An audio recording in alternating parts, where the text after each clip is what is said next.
Wah, betul. Ya, Bismillahirrahmanirrahim. Assalamualaikum warahmatullahi wabarakatuh. Selamat siang, teman-teman semua. Di sini ada Intan, ada Zulfa nih, ada Apip, ada Denis, ada Faradisa, ada Adis, ada Eza, ada Ibrar, ada Dera. Selamat siang semuanya. Semoga sehat selalu ya. Em, ya, pertemuan sesi 4 kita kali ini kita coba lanjutkan dari yang kemarin-kemarin. Sebelum itu kita coba buka dulu ya, teman-teman. Kita buka dengan berdoa ya untuk memulai sesi hari ini. Berdoa dipersilakan.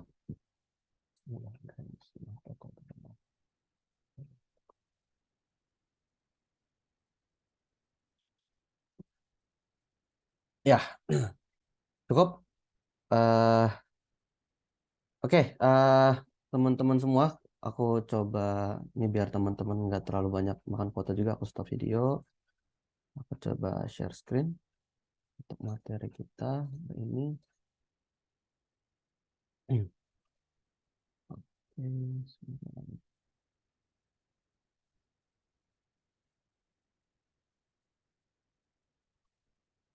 Untuk hari ini aku coba ini ya, yang kemarin kita sepertinya belum selesai, jadi kita selesaikan dulu untuk yang sesi pertama ini.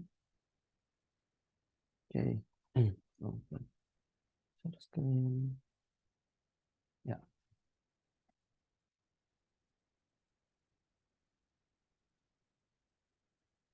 Oke, ya. Semoga udah kelihatan ya di teman-teman semua. Seperti biasa, kalau teman-teman ada yang mau nanya langsung aja, bisa resen kalau pengen nanya langsung atau via kolom chat, nggak ada masalah. Teman-teman tanyain aja ya. Kalau kurang jelas suaraku bisa teman-teman interrupt aja nggak apa-apa, atau aku kalau nggak ada respon teman-teman chat aja di kolom chat, mentok-mentok di WA ya, bilang takutnya ada kenapa-napa dan aku nggak menyadari ya. Oke, eh di hari ini aku coba udah jelas ya. Oke, aku coba review dulu yang sudah kita pelajari kemarin ya teman-teman. Di kemarin kita udah buat, barangkali ada nggak ya yang baru masuk hari ini? Barangkali ada yang baru masuk. Ya kemarin aku sebenarnya udah convert untuk ininya, file rekamannya ya. Tapi aku nggak nemu link untuk nguploadnya. Nah, mungkin nanti aku coba mintain nanti buat teman-teman yang mau ngulang-ngulang materi atau yang kemarin nggak sempat bisa lihat di rekaman ya. Nah, seperti biasa di hari ini ya kita punya 3 sesi, bukan seperti biasa sih, seperti kemarin ya. Kita punya 3 sesi dari jam 1 sampai jam 3 hari ini ya, atau lewat 10 tadi kita mulai. Terus istirahat kemudian lanjut dan ada sesi malam juga. Terakhir kita kemarin udah bahas meteorologi batuan beku lanjutan ya, buat teman-teman yang udah memahami gimana klasifikasinya dan udah bisa kebayang, alhamdulillah. Kalau gitu tinggal diasah lagi. Buat yang belum, ya ini salah satu ajang untuk kita latihan ya bareng-bareng.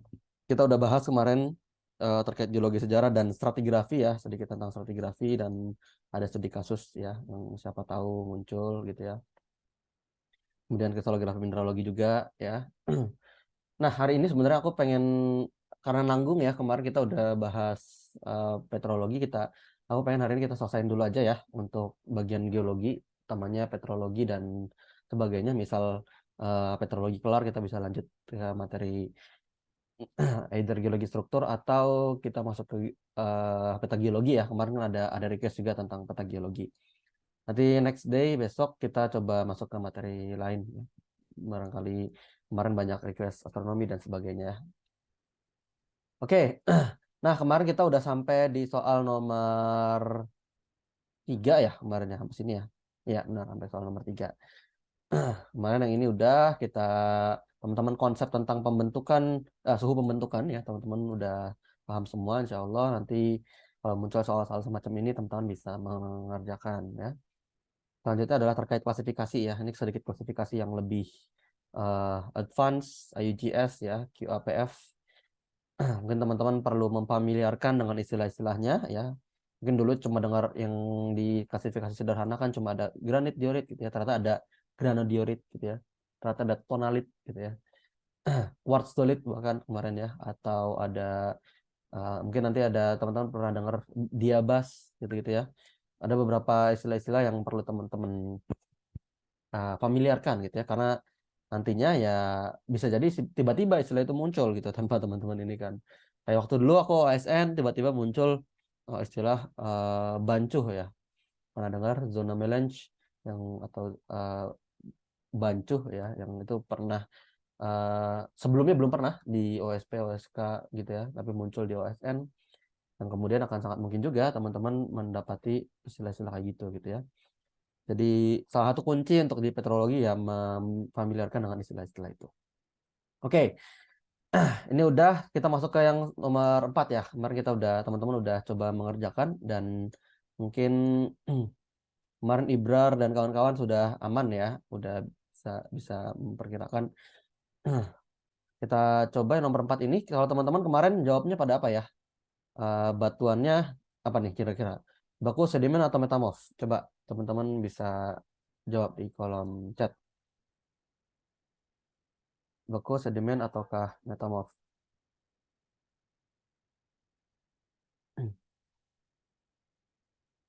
Jelas ya kalau ini. Benar, Zulfa. Batuannya jelas adalah batuan beku. Kalau terus ada yang bisa menentukan ini jenis nama batuannya apa? Batuan bekunya. Kenapa batuan beku? Karena ya ini kita pertama identifikasi dari apanya sih? Dari eh, teksturnya ya. Kita pertama lihat tekstur. Secara tekstur batuan beku, sedimen, dan metamorf ini ada sedikit perbedaan istilah ya. Di batuan beku kita akan punya fenokris ya. Istilahnya ada fenokris dan ada istilahnya ground mesh ya, atau massa dasar.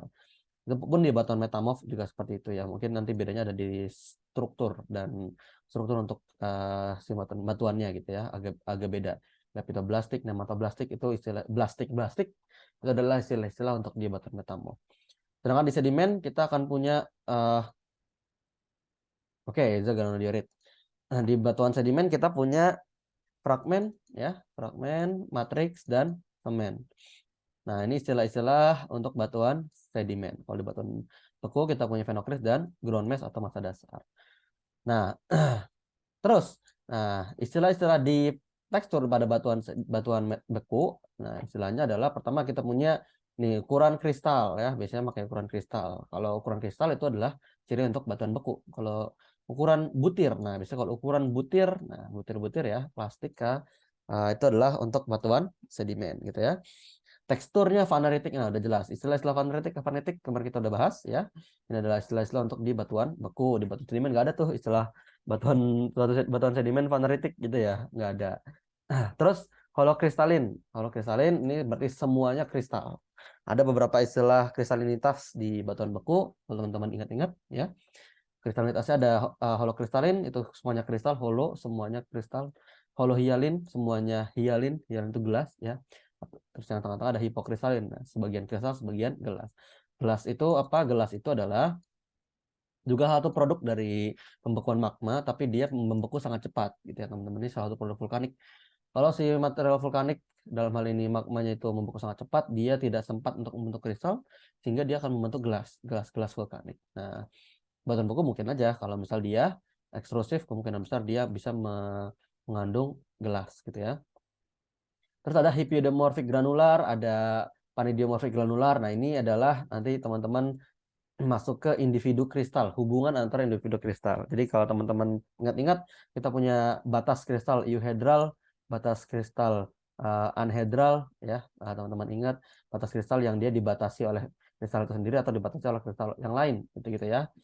Nanti kemudian akan mempengaruhi dia apakah dia dibatasi oleh kristal-kristal yang lain. Jadi kalau misalnya dibatasi kristal yang lain, berarti ini kristal sebenarnya kayak gini nih, tapi terus dibatasi kayak gini ya, tutup-tutup gitu ya. Jadi yang kelihatan cuma yang ini gitu, sisanya dibatasi kristal yang lain. Berarti ini kemudian dia adalah anhedral gitu ya. Kalau batas kristal sangat jelas, jadi teman-teman tinggal lihat plagioklas yang kemarin kita istilahkan dia berzonasi ya, zoning plagioklas ya, dan dia juga punya twinning, kembaran-kembaran kalau di plagioklas itu. Jadi kayak kayak zebra, teman-teman tahu zebra cross ya, hitam putih. Plagioklas warnanya akan kayak gitu ya. Nah, ini satu kristal utuh plagioklas kayak gini, nah berarti dia nanti istilahnya adalah euhedral gitu ya. Nah, dan komposisi mineralnya mineral-mineral yang ada di deret reaksi Bowen. Kalau teman-teman lihat nih ya, semuanya di deret reaksi Bowen nih. Hornblende, muskovit, biotit, dan seterusnya. Nah, teman-teman pasti udah familiar. Berarti jelas fix dia adalah batuan beku. Tadi kata Eza, ini batuannya apa? Adalah batuannya granodiorit. Nah, kita coba lihat. Gimana sih caranya? Ada yang lain selain di granodiorit? Ada yang punya jawaban lain? Coba dijawab di kolom chat. Selain granodiorit, ada yang punya?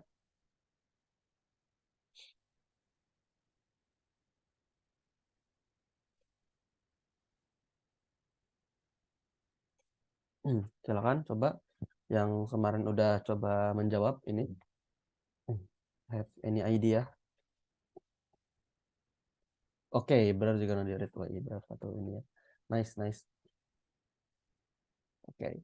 Iya, oke. Kalau gitu kita coba dulu ya yang ini ya. Coba lagi. Pertama, teman-teman ya perlu memvisualisasikan. Kalau nanti di ketika pengerjakan kan nggak mungkin ngelihat segitiganya ya. Kalau misalnya nggak dikasih tahu, ada kemungkinan mereka ngasih sih. Kalau baik ya, klasifikasi dikasih sama mereka. Tapi ya mungkin juga nggak gitu ya. Ini sedikit advance soalnya. Nah, teman-teman ingat-ingat lagi, di sini kita punya segitiga yang IGS faneritik ya. Faneritik, berarti kita punya kuarsa, alkali feldspar, dan plagioklas. Ini batas 5% kuarsa, ini batas 20% kuarsa, ini batas 60% kuarsa, ini batas 90% kuarsa. Ingat-ingat. Terus kita punya apa di sini? Kita punya granit, kita punya granodiorit, dan kita punya tonalit.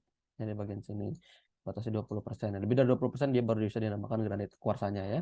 Baru di sini kita punya tiga di sini ya. Seret monzonit di tengah, ingat-ingat. Sienit di kiri ya. Terus kita punya monzodiorit dan diorit di kanan ya. Diorit ya. Jadi diorit itu untuk yang dominantly plagioklas, sianit itu untuk yang dominantly alkali feldspar ya, granit, granodiorit, dan tonalit. Tonalit ini untuk yang kurasa banyak tapi plagioklasnya dominan. Nah, pertama kita perlu tahu plotting dulu. Nah, sebelum plotting kita normalisasi dulu. Di sini kan ada ternyata ada hornblende, ada biotit, ada muscovite yang nggak ada di segitiga ini. Berarti kita perlu normalisasi. Ini ada total 10, 10, 5%, berarti 25% ya. Berarti sisanya kita punya 75%. Nah, yang kita punya 75% total ya. Total 75%. Terus harus kita apakan? Pertama, oke, ini kita punya kuarsa 15%. Berarti 15 per totalnya 75. Berapa nih 15 per 75? 15 per 75 itu berarti kita punya 15 per 75, 15 per 75. 20% ya. Nah, kuarsa kita punya 20%. 20% kuarsa. Terus kita punya kuarsa 20%, berarti kita plotting kuarsa pas di 20% ini. Pas di 20%. Nah, ini akan agak sulit ini. Kalau misal pas di 20% ini ya. 75. Terus kita punya apa di sini? Eh orto kelas 15, lagi kelas 45. Wah, ini udah jelas nih. 15 45 ya. Berarti ini 45 per 75 itu ada 60%. 60% plagioklas terus sama berarti 15 per 25 berarti oh ya, berarti 20% juga alkali feldspar ya atau ortoklas. Berarti per 80, berarti 60 per 80 untuk plagioklas. Berarti 60 per 80 adalah 75 ya. 75% untuk plagioklas dan berarti sisanya 25% untuk alkali feldspar. 75% untuk plagioklas berarti dia ke arah kanan ya. Dari sini dia 75%, 75. Nah, sini 75% ya. Set. Nah, kemungkinan besar dia akan berada di granodiorit kalau di perkiraan kita di sini ya. Ya, jadi kemungkinan besar berada di granodiorit 75%. Kita lihat coba kita pastikan di ininya. Sebentar, kita lihat metodologi atau buku klasifikasi. Nah, ini dia. Pastikan ya, kalau 75% berarti dia akan berada di mana. Nah, ini dia segitiganya. Tahu juga ya. Nah, ini dia. Tonalit itu batasnya ada di 90% lagi kelas ya. Jadi kalau 70% dia masih berada di zona granodiorit. Dari 20% di sini ya. Sorry, ganti warnanya biar kelihatan. Kuning deh. Aduh, biru harusnya. Oke. 20% di sini ya. Terus kita punya 75% berarti sekitaran di sini ya. Nah, kita akan punya perpotongan di sekitar sini. Ada 20% dia masuk ke ya, granodiorit ya untuk dalam hal ini uh, granodiorit. Kalau dia kurang, baru mungkin dia bisa masuk ke quartz monzodiorit dan seterusnya ya, atau monzodiorit. Oke, benar teman-teman. Ada Ibrar, ada Eza. Jadi kita punya jawaban untuk soal tadi adalah granodiorit. Yang lain, uh, ada pertanyaan untuk soal nomor 3 ya tadi ya. Nomor 3 tadi, nomor 4 sorry. Nomor 4 tadi, atau terkait klasifikasi ini sementara, atau sudah cukup jelas teman-teman?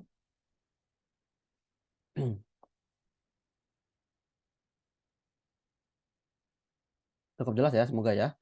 Kalau teman-teman ada pertanyaan, bisa langsung aja di kolom chat. Oke, lanjut nomor 5. Nah, kalau ini kira-kira apa nih?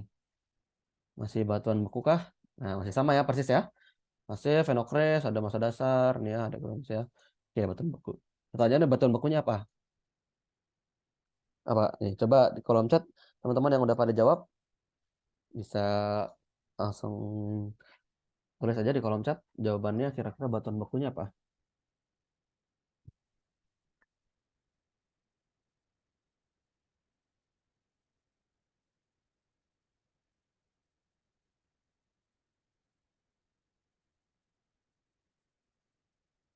Cyanide, Ibrar cyanide. Yang lain?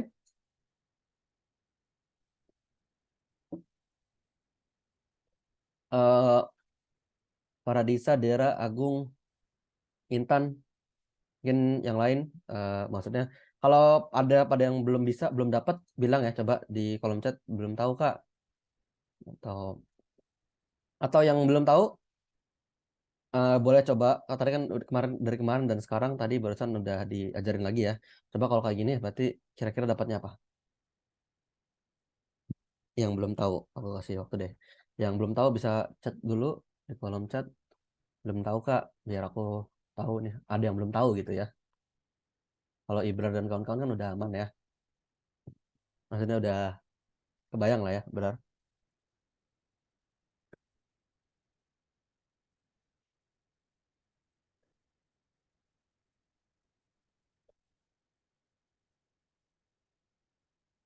Mantap.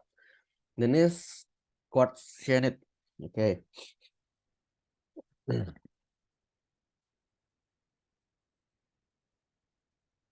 Yang lain, yang lain, yang lain. Ini pada belum tahu kah atau pada apa nih? Agong cyanide, nice. Nice, nice, nice, nice. Oke. Daerah juga sini. Oke, sip. Udah lumayan ini yang jawab ya. Oke, mungkin yang lain barangkali ada yang belum tahu, kita coba ini kan lagi ya, kita coba pastikan lagi. Oke, pertama adalah kita perlu cek dulu kalau dia ternyata uh, Phenocryst, nah porphyroavanitic ya. Ternyata dia porphyroavanitic. Porphyroavanitic ini berarti dia porfiritik ya. Porfiritik itu berarti dia bukan faneritik, bukan avanitik, tapi dia di tengah-tengah gitu ya. Uh, jadi ada ukuran yang besar ya, makanya dia Phenocryst ada masa dasar, Phenocrystnya besar-besar, ada yang kecil-kecil ya, yang kecil-kecil masa dasarnya. Nah, ukuran yang berbeda ini kemudian menunjukkan apa sih sebenarnya dia, menunjukkan kalau dia ada two phase crystallization, ada dua fase kristalisasi. Yang awalnya dia mengkristal di dalam gitu ya, tapi ternyata kelama-kelamaan dia naik ke atas, kita keangkat ke atas, entah karena ada rakahan atau apa sehingga dia naik ke atas. Sehingga yang awalnya mengkristal di dalam, yang kristalnya awalnya agak gede-gede gitu ya, tapi kemudian keangkat ke atas, kemudian menjadi dekat dengan suhu permukaan dan akhirnya mengkristal dengan lebih cepat ya. Makanya dia akan punya kristal yang besar-besar dan kristal yang kecil-kecil. Nah, inilah alasan kenapa dia terjadi porfiritik gitu ya. Kristal besar dan kecil-kecil. Biasanya terjadi pada intrusi-intrusi yang dangkal. Jadi awalnya dia emang rada-rada nggak terlalu dalam juga gitu ya. Tapi kemudian keangkat juga ya, semakin ke arah permukaan, semakin dekat permukaan. Dua fase kristalisasi. Tidak mulai besar-besar, lama-lamaan semakin kecil-kecil. Nah, dalam hal ini ternyata masa dasarnya tidak bisa dilihat oleh mata telanjang, sehingga kita sebut sebagai dia porphyroavanitic. Tapi Phenocrystnya masih cukup besar-besar. Oke, berarti kemungkinan besar dia masih masuk tiga-tiga yang Paneritik ya, masuk segitiga yang paneritik. Dia belum fully apanitik gitu ya, sehingga masih bisa diklasifikasikan ini. Kita masih punya ortoklas 35% gini ya, kuarsa 5% dan seterusnya. Masa dasarnya cuma 30% ya, mineral kalsik. Oke, kita coba. Pertama kita hilangkan yang nggak ada di ini ya, muscovite sama hornblende kan nggak ada ya. Berarti kita punya 20% yang kita hilangkan. Sisanya kita punya 35, 5 sama 10. Kita punya 50% ya. 50%. 50% untuk phenocryst. Apa aja phenocryst 50% ini? Dia punya kuarsa 5%. Nah, 5%, 5 per totalnya 50% dulu ya.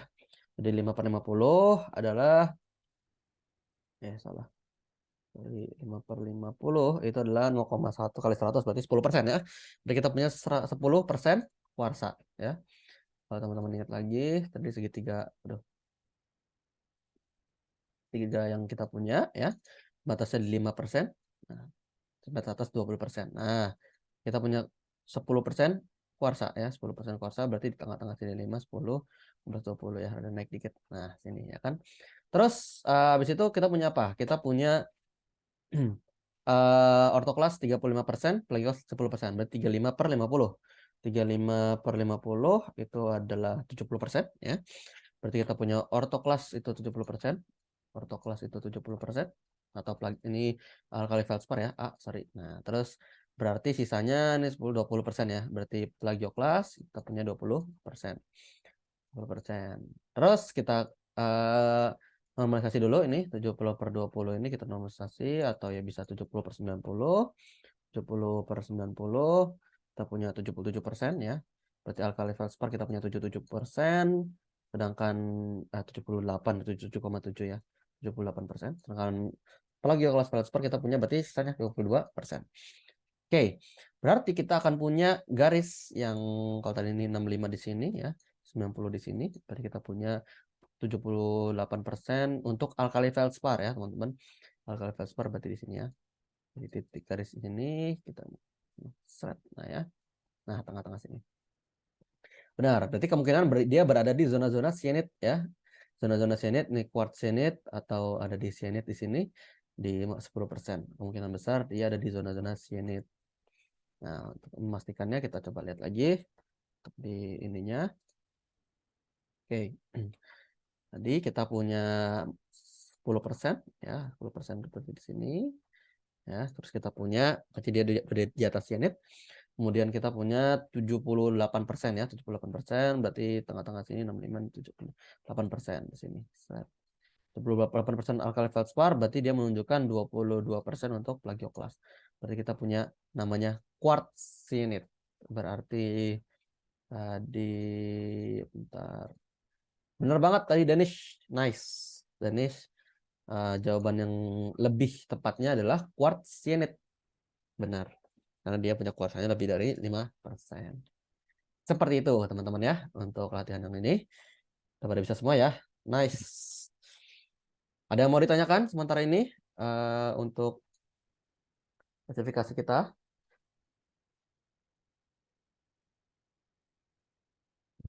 Izin bertanya, Kak. Ya, gimana? Ini siapa tadi? Ibrar ini. Siapa? Oh ya Ya, belum. Kak. Gimana, Brar? Eh, dia di kondisi apa aja, Kak? Mineralnya itu harus dinormalisasikan itu. Kan kadang nggak nentu dia normalisasinya di mana aja, Kak. Oke, oke, oke, oke, oke. Maksudnya tadi ya kayak ada muskopit dan kawan-kawan gitu ya? Atau Iya, Kak. oke. Iya. Ini aku coba ini lagi, balik lagi. Nah, jadi denormalisasi itu sebenarnya ya dia di kondisi kalau dia punya mineral lain yang nggak ada di segitiga yang kita mau klasifikasikan. Pertama ya. Jadi normalisasi itu maksudnya dia diskalakan ke 100% supaya bisa kita apa namanya? Bisa kita plotting di segitiga yang kita punya. Kapan kondisinya? Kondisinya itu ketika misalnya ada mineral-mineral yang nggak ada di segitiga ini. Kan kita punya kuarsa, alkali feldspar, sama plagioklas. Pertama identifikasi dulu. Ini kalau ada orthoklas, terus teman-teman ternyata ada microcline ya, ada microcline, terus ada sanidin. Nah ini ada sanidin. Kasusnya kan gini, ada sanidin. Nah, pertama klasifikasikan dulu mana yang masuk plagio kelas, mana yang masuk ke alkali feldspar, dan mana yang bukan ke tiga-tiganya. Karena kalau teman-teman punya microclean, ini kan bagian dari alkali feldspar ya kan. Microclean, cyanidin, berarti ini masuk alkali feldspar. Berarti nanti dimasukin ke total yang alkali feldspar. Sedangkan kalau jelas-jelas teman-teman punya muscovit nih, misal teman-teman punya muscovit, teman-teman punya hornblende yang jelas-jelas nggak ada di sini, ya, jelas nggak ada di sini, kita perlu hilangkan gitu ya. Kita perlu hilangkan, kemudian baru kita normalisasikan. Kenapa? Karena ya di segitiga ini kita apa namanya? Kita menggunakan apa skala 100%. Makanya kita perlu normalisasikan dulu gitu, berarti. Jadi di kondisi seperti ini, ya dia wajib dinormalisasiin. Dalam hal ini misal kita punya 20% sisa ini ya, berarti kan, dan mineral felsik ini kan tidak teridentifikasi ya, tidak teridentifikasi kalau di kasus ini. Berarti kita nggak bisa nggak bisa kita apa-apain ini. Mineral felsik kan mineral asam ya, bisa apa aja gitu ya, bisa kuarsa, bisa apalagi dan seterusnya. Tapi kita tidak bisa identifikasi, berarti kita coret juga. Berarti kita cuma punya yang bisa diidentifikasi dalam hal ini adalah ortoklas, plagiokelas, dan kuarsa. Kita punya 50%. Nah, dalam hal ini ya kita perlu normalisasikan. Normalisasikan ke 100%. Pacarnya udah paham ya benar ya, 5/50 gitu ya. Jadi 5 per, tadi kan 5 per 100, 10 per 100 berarti 10%. Nah, jadi kalau gampangnya, kalau sejauh yang aku paham, di kondisi apapun sebenarnya benar. Ketika dia um, apa namanya, data yang kita punya ya kayak gini gitu. Data yang kita punya ya uh, dia memerlukan menuntut kita untuk menormalisasi. Kalau misal dia ternyata total udah 100% benar. Jadi ortoklas ternyata dia 50 gitu ya, plagioklasnya dia 30, Porsche 20, dan nggak ada dalam hal ini di datanya tuh tidak ada mineral lain, ya berarti ini udah 100% kan? Itu nggak perlu kita normalisasi gitu ya. Jadi, tapi kalau misal ada tambahan kayak muscovit 10% gitu ya, ada kita punya sebutlah biotit 3% gitu-gitu ya. Itu ya berarti kita perlu ilangin dulu, perlu kita normalisasi ke 100% lagi. Gitu, Brar. Jadi kalau misal kondisinya dia udah 100%, kita tidak perlu normalisasi lagi. Tapi kalau kondisinya ternyata ada mineral-mineral lain yang nggak ada di segitiga ini, kita perlu normalisasi lagi. Gitu, Brar. Sebenarnya, sejauh yang aku tahu. Gimana, Brar? Cukup menjawab nggak? Insya Allah Kak, kasih Kak. Iya, Abrar bingungnya gimana kalau misal maksudnya di kasus seperti apa yang bakal eh, yang Abrar kira-kira bingung, atau pernah menghadapi soal seperti apa gitu yang ternyata membingungkan, pernah nggak? Konsep apa nih Kak? Konsep normalisasinya nih ngerti Kak. Cuman kadang kan Hmm, hmm, hmm. dia udah dinormalisasiin lagi kan. Cuman Hmm. setelah itu misalnya di akhir-akhir tuh ada ditambah lagi ininya normalisasinya Kak. Kayak yang ini tadi. Yang mana ya tadi ya? Tadi apalagi kalau sama Rakal Velspar ya maksudnya. Iya. Oh iya, benar benar benar. Nah iya, jadi kalau di awal ini kan sebenarnya kita bisa bisa langsung ini aja sih, nggak ada masalah. Cuma kalau aku masuk ke yang apa namanya, normalisasi 2 kali. Jadi ketika di awal normalisasi kan itu kita sebenarnya menarget si kuarsanya, ya benar. Di awal ini kan kita menarget kuarsa. Jadi misal dalam hal ini kan ini kita punya, sorry kita hapus lagi dulu. Kita punya kuarsa 5%, sedangkan total 50% ya. Nah, sebenarnya di awal itu kita tetap normalisasi semuanya. Jadi ortoklas kita punya 35%, berarti kan 35/50 gitu ya. Terus sedangkan kita punya plagioklas itu 10%, 10/50, dan kuarsa kita punya 5%, 5/50 gitu ya. Nah, di awal semuanya normalisasi dulu. Berarti karena untuk akhirnya total dari 100% gitu berarti. Nah, karena ya ini cara standarnya kayak gini. Jadi kalau misalnya tadi 35, berarti kan ini kita punya 70, 20, 10 gini kan. Nah, ini udah harus kayak gini dulu kondisi. Nah, kalau udah kondisi kayak gini ya, baru kita udah punya kuartal 10% udah plotting, ini kita normalisasiin lagi. Nah, ini cuma cuma pengen tahu sebenarnya perbandingan antara keduanya. Perbandingan antara keduanya eh, dengan batasan atau patokan ya di antara keduanya juga gitu. Karena kalau yang ini kan 720 kan dia masih ada kuarsa ya, masih ada kuarsa 10%. Dalam hal ini kita cuma pengen tahu perbandingan ortoklas sama plagiklasnya. Oh, berarti ya udah si ortoklas sama plagiklasnya kita normalisasiin sendiri lagi. Jadi untuk ortoklas 70 per ini total ortoklas plagiklas 90 gitu ya. Yang tadi kita dapat 78%. Untuk plagioklas berarti 20/90 ya. Berarti kita punya tadi 22%.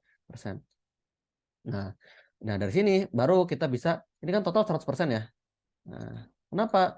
Karena kita perlu ketika plotting di segitiga, ya kita perlu total 100% antara alkali feldspar dan plagioklasnya gitu kan.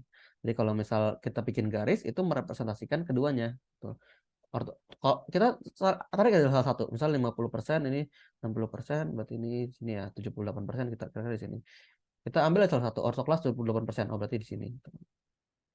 Nah, garis ini dia merepresentasikan dua-duanya kan? Ya kan benar.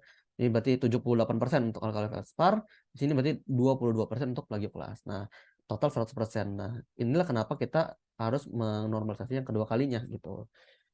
Makanya kita baru baru kita bisa menentukan di fixnya dia tuh apa sih sebenarnya. Gitu, Brar. Gimana, Brar? Cukup nggak? Ya, makasih Kak, sangat menjawab. Oke, siap. Yang lain mungkin ada pertanyaan lagi?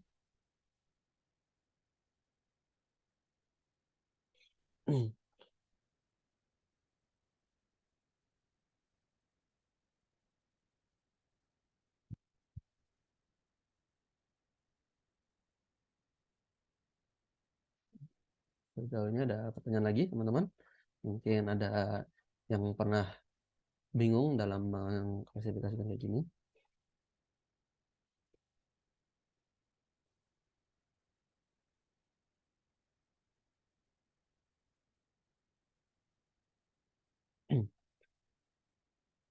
Cukup ya, mungkin kalau udah cukup kita clear lagi.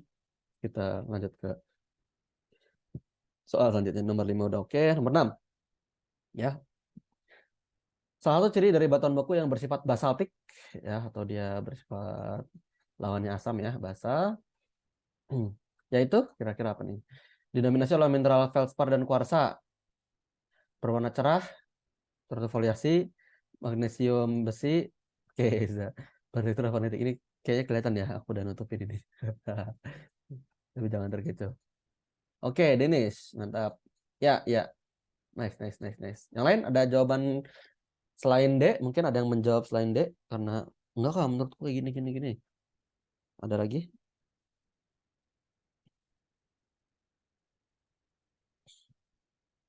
Eh,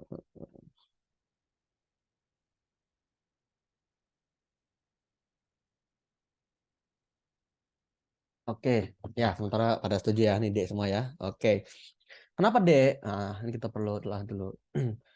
Ini sedikit yang menarik sebenarnya. Ini kan soal OSK tahun lalu ya. Ya ini basic aja sebenarnya. Kalau kita kemudian coba telah nih, didominasi oleh mineral feldspar dan kuarsa. Nah, mineral feldspar dan kuarsa ini kan ya kalau di segitiga yang tadi ya QAP ini jelas-jelas untuk mineral batuan beku yang dia sifatnya either vaneritic atau vanadic, tapi dia sifatnya adalah asam dan intermediate ya, intermediate dia bukan. Dan ini juga bisa untuk dominasi oleh mineral feldspar dan kuarsa ini bisa untuk batuan sedimen juga, batuan sedimen yang apa sih? Ada yang tahu? Uh, Arkos ya, Arkos arenite ya, atau jadi batuan sedimen, batu pasir, arenite ini batuan batuan sedimen berukuran pasir dan arkos. Arkos ini dia tersusun oleh feldspar dan kuarsa. Nanti kita pelajari di sedimen ya, di segitiga Petijon. Nah, jadi nggak cuma apa namanya batuan buku aja, tapi ini juga jadi ciri-ciri batuan sedimen yang arkos. Warna cerah. Nah, yang berwarna cerah itu adalah ciri untuk mineral-mineral felsik, mineral asam ya. Semakin dia cerah ya, semakin dia menunjukkan ABC felsik C-nya metamorf. Oke, Denis, mantap. Felsik ini jadi kalau teman-teman yang belum tahu, jadi semakin dia asam dia akan semakin cerah, semakin dia basa ultra basa itu malah dia semakin gelap dan ultra basa bisa hijau ya. Olivin ya, olivin itu mineral yang hijau banget gitu ya. Hijau. Nah, itu penciri dia ultra basa. Ultra basa itu dia basaltik itu uh, nanti rada gelap gitu ya, semakin ke arah intermediate dia abu-abu, semakin ke asam dia makin cerah. Contoh mineral yang asam apa aja sih? Ya, teman-teman lihat di deteksi bawaan yang bawah-bawah ya. Kita punya kuarsa, kuarsa kan warnanya transparan kayak gitu ya. Kita punya muskovit, muskovit juga cerah, ada pink-pink ada gitu-gitu. Ada ortoklas, ortoklas teman-teman tahu warnanya agak apa namanya merah muda, agak orange gitu-gitu, ortoklas. Nah, yang di bawah-bawah ini ya, plagioklas, plagioklas yang bawah juga dia warnanya agak putih-putih susu gitu ya. Terus C, benar kata Danis, ini adalah ciri untuk foliasi, foliasi, non foliasi adalah batuan metamorf ya. Metamorf. Batuan metamorf nanti kita bagi jadi dua ya, ada batuan secara struktur ya, yang dia foliated, foliasi dan non foliasi. Oke, yang D adalah, nah ini kayak akan unsur magnesium dan besi. Kemarin aku udah sempat bahas juga di teman-teman lihat di reaksi Bowen. Ya, di reaksi Bowen teman-teman bisa tahu kalau mineral-mineral yang ada di atas nih ya adalah mineral-mineral ferromagnesian ya, magnesian atau mineral yang di sini ya, yang di kita punya apa sih? Punya olivin. Olivin itu apa maksudnya? FeMgSiO4 misalnya. Wah, ferromagnesian. Piroxen juga sama. Piroxen kayak akan Fe, kayak akan Mg ya. Hornblende juga sama, hornblende. Tapi dia mungkin ada campuran, ada K-nya gitu. Biotit juga ada campuran K-nya, ada kaliumnya. Nah, mineral ferromagnesian ini adalah mineral-mineral yang dia bersifat basaltik ya, semakin dia bersifat basa gitu ya.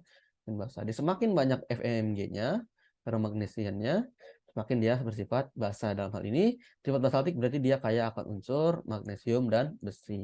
Kebalikannya, kalau kita kemudian lihat mineral-mineral yang dia atau yang bersifat intermediate atau ke arah asam, dia akan kaya akan mineral K, either dia potasium atau dia silika murni ya, SiO2. Atau dalam hal ini Na juga bisa ya, Na untuk lagi kelasnya. Benar banget. Terus afanitik, kalau afanitik apakah afanitik itu pasti basaltik atau sorry, basaltik itu pasti afanitik? Belum tentu ya, belum tentu. Karena basaltik itu bisa juga dia basaltik atau felsic itu tidak ditentukan oleh teksturnya. Basaltik atau felsic itu ditentukan oleh komposisi dari magma yang terutama ya. Komposisi magma akan menghasilkan atau mempengaruhi ya, batuan yang di produk yang dibentuknya gitu ya. Yang kemudian mempengaruhi tekstur adalah proses pembekuan. Terus pembekuannya apakah dia di dalam sebagai intrusif atau ekstrusif. Nah, kalau dia ekstrusif baru dia afanitik ya. Kalau dia ada keterangannya basaltik ekstrusif, nah mungkin benar nih. Basaltik ekstrusif bisa dia berstruktur afanitik dan dia kaya akan magnesium dan besi. Gitu ya. Berarti kalau ditanya lagi misal magma yang bersifat seperti apa, jadi bukan tanya basaltiknya, magma yang bersifat minimal ya basal atau ultra basa ya, sehingga dia bisa menghasilkan batuan yang bersifat basaltik. Magmanya juga kaya akan magnesium dan besi. Oke. Nah, yang menariknya nih unsur-unsur kayak misal unsur berat yang paling ini ya, besi ya. Besi itu ada di mana sih? Banyaknya.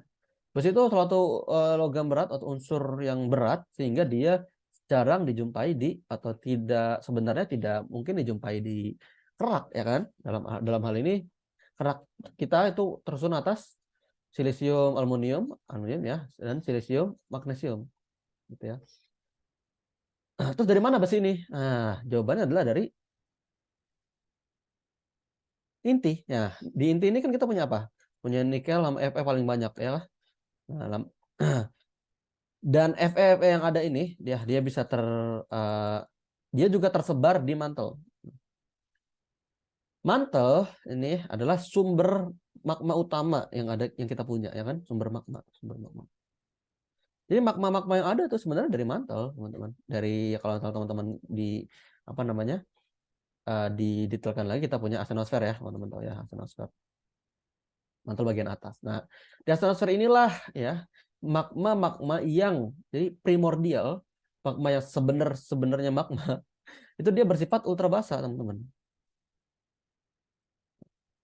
Magma yang bersifat ultra basa ini pasti ya dia mengandung magnesium, besi yang tinggi gitu ya. Problemnya, pertanyaannya maksudnya kok bisa kemudian dia muncul ke permukaan sebagai uh, magma yang intermediate atau asam ya, sehingga menghasilkan batuan beku yang asam. Pertanyaannya apa?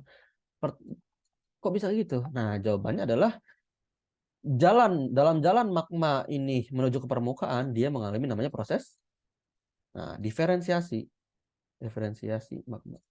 Proses diferensiasi magma inilah yang kemudian menyebabkan magma yang ultra basa, magma yang basaltik ini berevolusi, berubah Semakin dia lama terdiferensiasi, semakin dia berinteraksi dengan yang lain gitu ya. Dalam hal ini kerak bumi ya, kerak bumi ini kan kerak benua yang dia kaya akan mineral kalsik ya. Mineral kalsik ini ada silisium, ada aluminium dan kawan-kawannya. Semakin dia berinteraksi, dia semakin asam gitu ya. Nah, makanya kalau dia berinteraksi semakin lama dengan kerak bumi, kerak samudra, kerak benua, ya bisa juga dengan kerak samudra. Kalau dengan kerak samudra biasanya dia maksimal bisa berubah jadi basa gitu ya. Kalau dengan kerak benua gitu ya, dia bisa berinteraksi terus sehingga mengalami diferensiasi, bahkan bisa menghasilkan batuan yang bersifat felsik atau asam seperti yang kita tahu kita punya granit dan sebagainya. Nah, terus sebenarnya ya sedikit konsep yang menarik sekali sebenarnya terkait ya kok bisa gitu ya. Padahal kita awalnya punya magma yang pada dasarnya bersifat ultrabasa, kemudian bisa menghasilkan batuan-batuan yang kok tetap bisa bersifat felsik dan seterusnya ya. Proses diferensiasi ketika magma ini muncul semakin dekat ke arah permukaan. Oke, ini sebenarnya menarik sekali teman-teman kalau kita coba bahas banyak tentang proses diferensiasi dan seterusnya dan apa namanya sangat penting untuk dipahami karena kita berada di zona-zona yang apa namanya banyak sekali subduksinya gitu ya, yang bahkan Indonesia itu adalah istilah kuburan untuk subduksi gitu ya, kuburan kuburan penunjaman lempeng yang ada di dunia gitu ya, banyak sekali. Nah itu dia akhirnya kita bisa menghasilkan batuan dengan sifat yang non basaltik. Oke, selanjutnya kita punya nomor 7. Coba teman-teman pada punya jawaban apa untuk nomor 7 ini?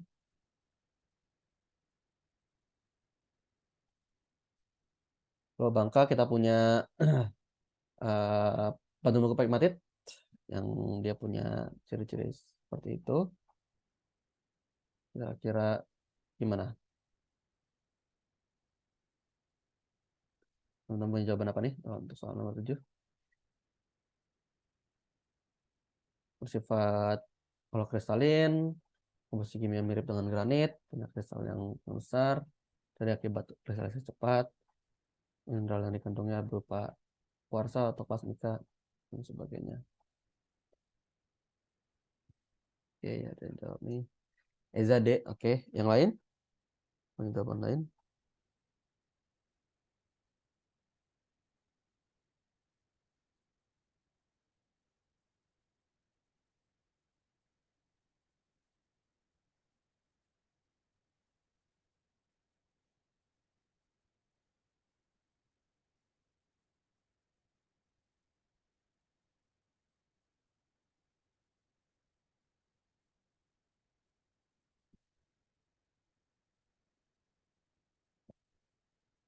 Oke, wah Agung D, Zulfa D. Oke, oke, oke, oke, oke. Nice, nice, nice.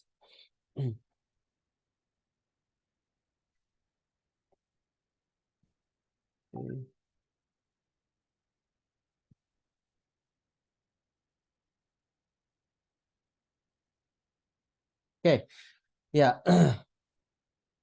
kita coba bahas untuk yang ini.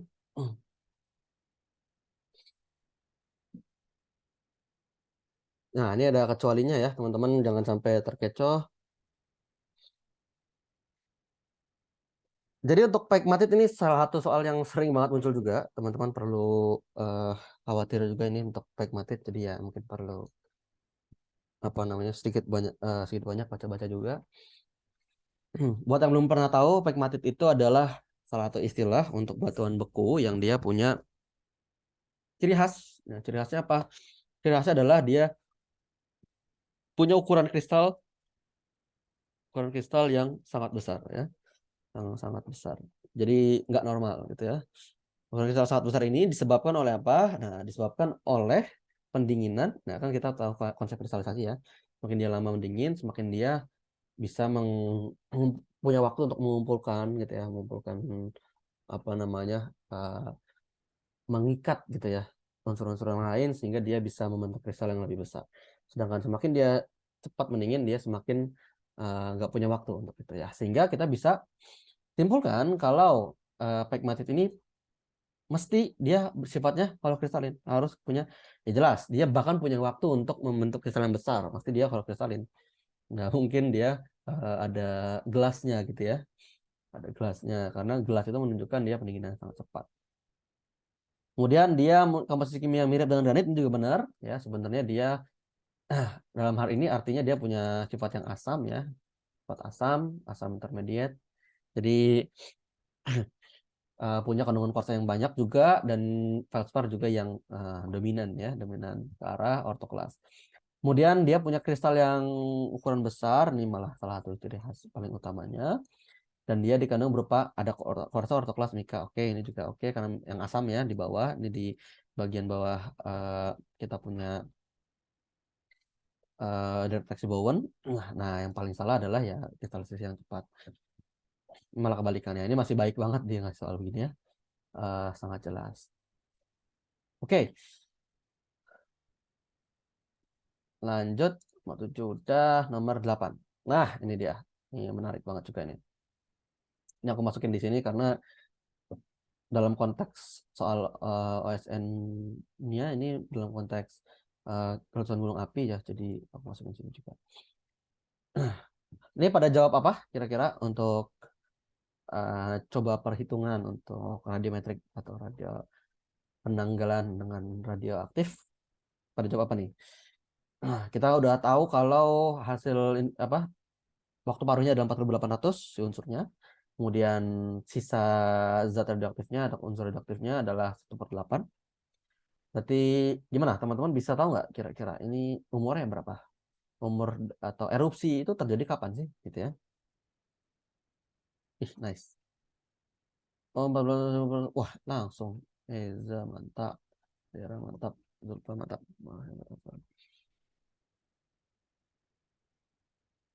Oke, oke, oke, oke.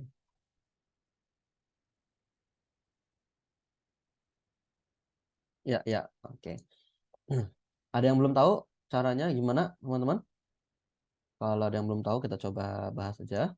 Ya, ini baiknya dia udah dikasih tahu rumusnya ya. Eh, jadi alhamdulillah banget. Tapi ya ini perlu teman-teman hati-hati ya. Kalau dari kasih tahu rumus kayak gini, akan ada kemungkinan soal-soal kayak gini itu muncul dalam bentuk entah pilihan ganda nantinya dan ataupun esai yang dia nggak dikasih tahu lagi nih rumusnya. Ya. Tuh kalau di esenografi sering terjadi ya. Jadi ini hati-hati ya. Jadi sebisa mungkin teman-teman udah hafal untuk rumus waktu paruh ini ya. Oke. Terus kalau logika sebenarnya bisa juga ya bisa aja ya gampangnya sebenarnya. Jadi tinggal 4.800 itu dalam satu kali berarti kalau 1/8 itu berapa berapa kalinya gitu kan. Dari awal 1 terus jadi setengah, setengah jadi 1/4, setengah jadi 1/8 gitu ya. 2, 2, 3. Tinggal dikali 3 dapat 14.400 sebenarnya. Oke. Jadi logic behind pertanyaan ini sebenarnya kalau teman-teman membayangkan, jadi ketika letusan ya, ketika letusan di gunung api itu kan banyak pohon-pohon ya sebenarnya, sekitaran gunung banyak pohon-pohon. Ketika letusan terjadi, si letusan ini kemudian membakar pohon-pohon ini ya, bakar pohon-pohon ini, yang pohon-pohon ini ada ininya ya, ada kayunya. Ya, kayu-kayu ini kemudian terbakar dan ikut terendapkan bersama si material vulkaniknya. Nah, makanya dia terpreservasi masih ada di situ. Makanya unsur yang terbentuk di sini ya di pohon ini itu terbentuk ketika proses vulkanik vulkanisme itu terjadi, letusan itu terjadi. Makanya kita bisa jadikan dia patokan yang kalau itu terjadi terbentuk ketika proses vulkanisme karena ya terendapkan di material vulkanik itu kemungkinan besar ya dia adalah produk dari vulkanik itu gitu ya. Makanya kita bisa ambillah apa namanya sampel si kayu ini untuk kemudian kita uji. Nah, dalam hal ini kita pengen tahu dia umur letusannya berapa lama.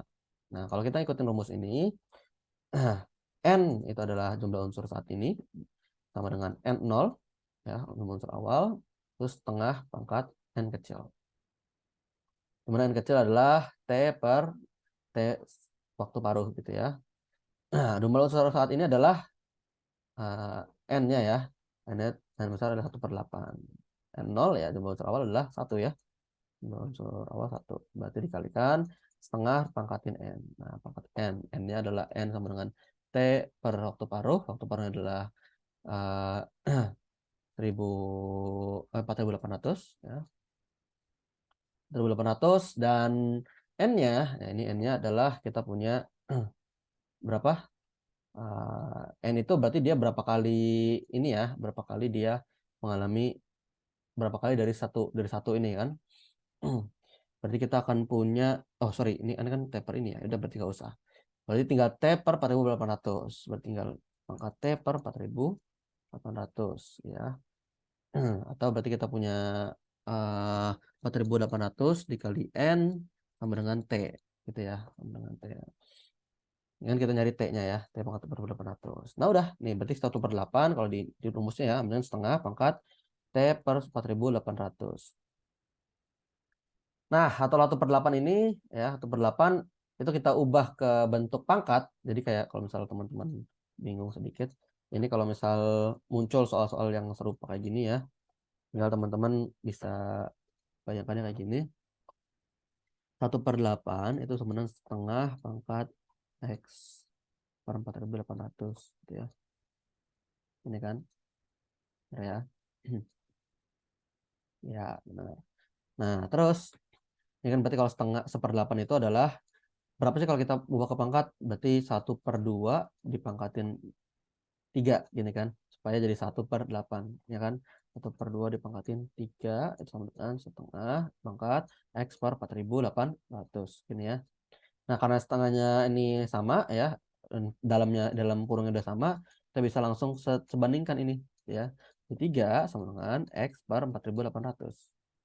Berarti kita punya X sama dengan 3 kali 4.800 adalah 14.400 tahun. Jadi letusan itu terjadi 14.400 tahun yang lalu gitu ya teman-teman, untuk menghitung berdasarkan rumus ini. Kalau teman-teman pengen gampang ya sebenarnya kayak yang kemarin aku udah bilang ya, bahwasanya kalau misal teman-teman punya awal satu unsur kemudian dia meluruh jadi tinggal setengahnya, nah biasanya meluruh itu kan setengahnya gitu ya, meluruh setengahnya, terus meluruh setengah dari setengah adalah 1/4 gitu ya, setengah dari 1/4 adalah 1/8 gitu ya. Nah, dalam hal ini kan satu. Nah, ini kalau ini terjadi dalam peluruhan ini terjadi dalam 4.800 tahun, teman-teman. Jadi kalau sekarangnya itu tinggal 1/8, berarti dia tuh udah berapa lama gitu kan. Nah, logiknya adalah oh berarti 1, 2, 3 ya. Dia perlu 3 kali untuk balik ke unsur semulanya gitu ya. Berarti dia punya 4.800, 4.800 dan 4.800. Berarti tinggal jumlahin adalah hasilnya 14.400 tahun. Jadi untuk menjadi 1/8 dia butuh waktu 14.400 tahun gitu ya. Makanya kita udah bisa mengklasifikasikan dia sebagai fosil karena minimal fosil itu umurnya adalah 10.000 tahun. Seperti itu ya. Untuk soal nomor ini insya Allah teman-teman udah bisa semua, dan siapa tahu muncul soal ini lagi teman-teman semakin paham. Oke, lanjut nomor 9.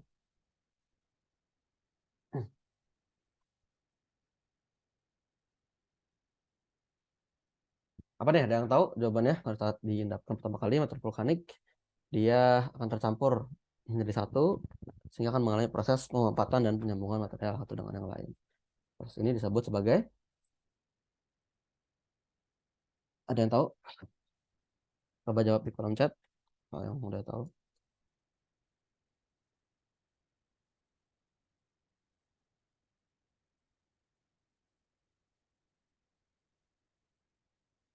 Ada yang bisa jawab di kolom chat?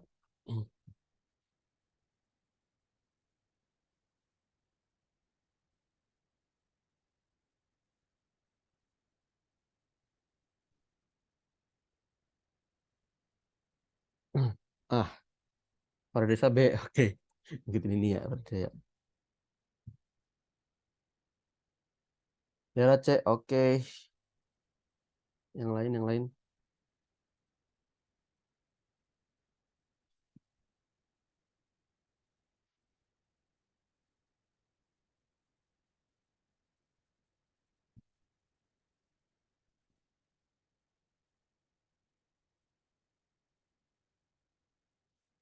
Oh ya guys, ini untuk yang sekarang aku apa namanya?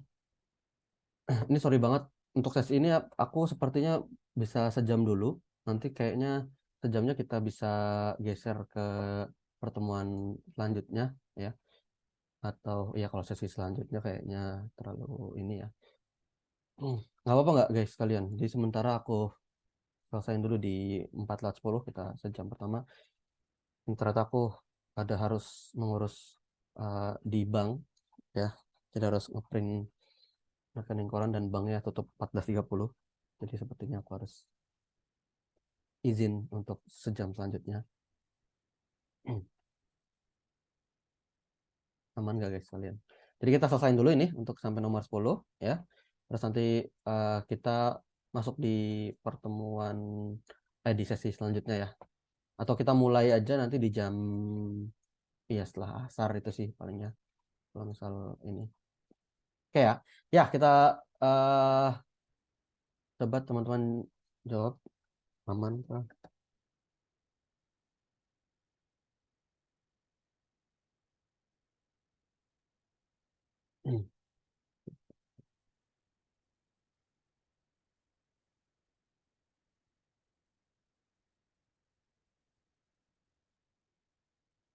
Oke, ya untuk ini, untuk jawaban nomor ini kita perlu menelaah dulu. Ini untuk soal-soal batuan buku yang fragmental ya teman-teman. Untuk batuan buku yang fragmental. Batuan buku fragmental ini atau dalam hal ini piroklastik ya, ada banyak istilah yang perlu sekali dibaca dan dipahami gitu ya. Nah, untuk hal ini ya kita perlu telah dulu. Jadi dia bilang kalau ada material vulkanik itu bisa tercampur jadi satu sangat panas dan melalui proses pemempatan dan penyambungan material satu sama lain ya.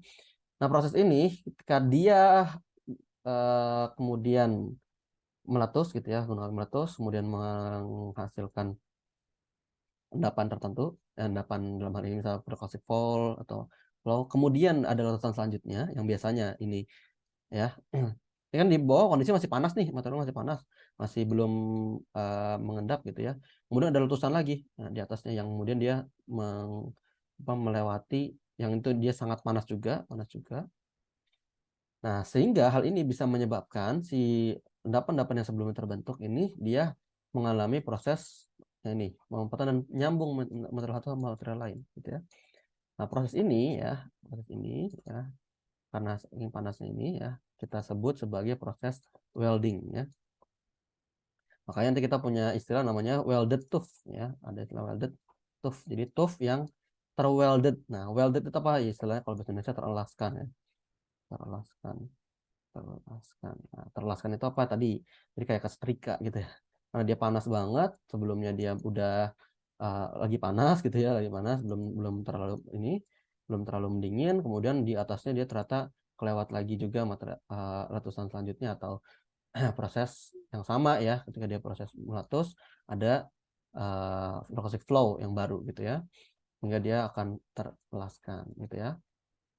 Hal ini kita kemudian istilahnya adalah welding atau welded proses apa namanya prosesnya welding menghasilkan uh, welded ya bisa welded tough kalau dia tough atau ignium bright ya welded ignium bright ini adalah produk untuk pyroclastic flow dan surge ya flow dan surge sehingga dia uh, jadi udah ada flow dulu yang pertama gitu ya terus muncul lagi pyroclastic flow yang kedua gitu ya sehingga dia menghasilkan welded ignium bright gitu ya. Kalau desikasi dan kompaksi ini adalah istilah-istilah untuk di batuan sedimen yang umum. Jadi desikasi ini keluarnya air dari pori-pori sedimen. Kompaksi ini adalah proses pemampatan ya dalam pemampatan doang, tapi tidak terjadi penyambungan material. Permineralisasi ini proses untuk di apa namanya fosil ya perubahan jadi mineralnya terisi oleh mineral lain gitu ya. Jointing ini berarti dia terkekarkan gitu ya. Ini proses-proses yang tidak terjadi juga di vulkanik ya. Oke, jadi nomor 9 jawabannya welding. Terakhir ya, nomor 10 pada erupsi gunung api dihasilkan abu vulkanik yang tersusun atas beberapa mineral ya. Mineral yang umumnya dominan yaitu ya ini kita cepat aja adalah mineral yang pasti bukan karbonat ya. Karbonat ini adalah proses dari endapan laut dangkal ya. Gypsum dan anhidrit juga dia hanya bisa terbentuk di sekitaran laut dangkal dan batas biasanya dia berada di zona transisi antara laut darat dan laut bisa dia baru bisa memungkinkan terbentuk gypsum. kemudian kalsit adalah ya karbonat ya. Jadi material-material vulkanik itu silika, sehingga yang memungkinkan adalah kuarsa gitu ya teman-teman, untuk pembahasan di soal-soal yang kita udah aku ini kan. Oke, sementara seperti itu teman-teman. Untuk pembahasan ini ada yang sebelumnya mau ditanyakan oleh teman-teman?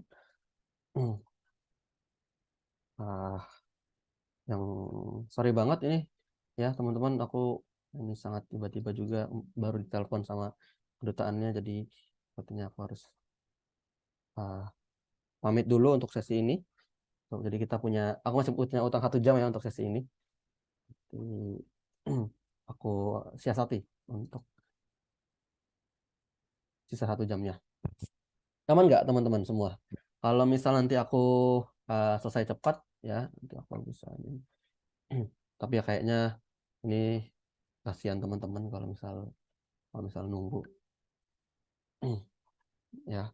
Jadi ah kita lanjut di sesi 2 ya. Nanti aku masih punya utang 1 jam ke teman-teman. Kita lanjut di sesi 2 di jam 15.30 ya, setelah teman-teman istirahat. Oke, gitu ya teman-teman. Nggak apa-apa, aman nggak nih, guys? Teman-teman semua. Gak apa-apa Kak. Nggak apa-apa ya, benar ya. Sementara teman-teman bisa baca-baca dulu atau gimana. Aku lanjut di sesi selanjutnya ya. Oke. Oh ya, boleh nanti abis ini aku kirimin ya di grup untuk ininya. Oke, untuk sesi ini aku tutup dulu. Kita ketemu di jam 15.30 ya, teman-teman. Sampai jumpa. Selamat istirahat dulu ya. Thank you, teman-teman. Stop recording dulu.